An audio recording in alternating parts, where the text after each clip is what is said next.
యేసు రక్తమే జయం పరిచర్య ప్రైజ్ ద లార్డ్. జూలై 19వ తేదీ 2024. ఈరోజు దేవుని వాక్యము, నా సన్నిధి నీకు తోడుగా వచ్చును, నేను నీకు విశ్రాంతి కలుగజేత్తును. నిర్గమకాండము 33వ అధ్యాయం 14వ వాక్యము. అవును క్రీస్తునందు ప్రియులారా, సర్వశక్తిమంతుడైన దేవుడు మనకు తోడుగా ఉండగా మనం దేని గురించి చింతించవలసిన అవసరం లేదు.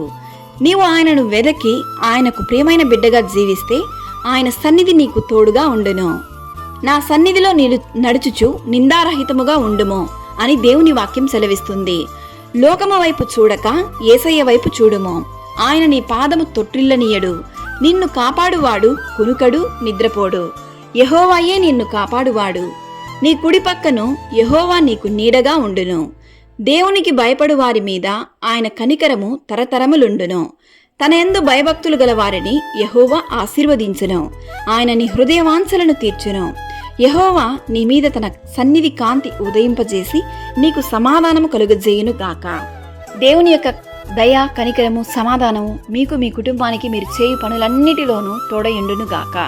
ఆమేన్. God bless you.